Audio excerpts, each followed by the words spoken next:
चंदन मिश्रा हत्याकांड, क्या है बंगाल कनेक्शन? चंदन मिश्रा की बिहार में हत्या, बंगाल की जेल कोर्ट की चर्चा क्यों तेज? बिहार का कुख्यात चंदन मिश्रा, जिसकी हत्या पटना के पारस अस्पताल में बड़े ही बेरहमी के साथ कर दी गई। इस केस में रोजाना नए नए एंगल सामने आ रहे हैं, जिसके जरिए देखा जा रहा है कि बिहार की राजधानी में मारे गए अपराधी चंदन मिश्रा के केस में बंगाल के जेल और बंगाल के ही अलीपुर कोर्ट का नाम है। ऐसे में सवाल ये है कि आखिर बिहार का अपराधी बिहार में ही मारा जाता है, तो फिर बंगाल का नाम क्यों आ रहा है? इस केस में बंगाल के जेल की चर्चा क्यों हो रही है? वहीं चंदन मिश्रा के हत्यारों को बंगाल के कोर्ट में क्यों पेश किया गया? चलिए जानते हैं चंदन मिश्रा हत्याकांड का बंगाल कनेक्शन क्या है। पुरुलिया जेल। कुख्यात चंदन मिश्रा की हत्या के आरोप में अब तक 6 बदमाशों को हिरासत में लिया जा चुका है।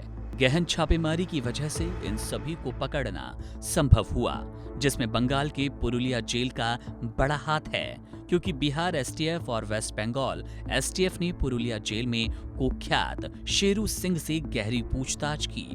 इस बारे में सूत्रों के हवाले से मीडिया रिपोर्ट्स है कि शेरू सिंह ने ये बताया कि बिहार के ही एक जेल में बंद उसी के गुर्गे ने हत्या की साजिश रची। इसी पूछताछ के आधार पर पुलिस ने अपनी जांच आगे बढ़ाई और अब तक उसे सफलता हाथ लगी। रिपोर्ट्स तो ये भी है कि चंदन और शेरू कभी मिलकर गैंग चलाया करते थे, लेकिन बाद में चंदन की राह अलग हो गई। वेस्ट बंगाल का अलीपुर कोर्ट। अब सवाल ये है कि बिहार के कुख्यात चंदन मिश्रा की हत्या के आरोपियों को वेस्ट बंगाल की कोर्ट में क्यों पेश किया गया? दरअसल चंदन मिश्रा की हत्या के आरोपियों की गिरफ्तारी वेस्ट बंगाल के कोलकाता से हुई।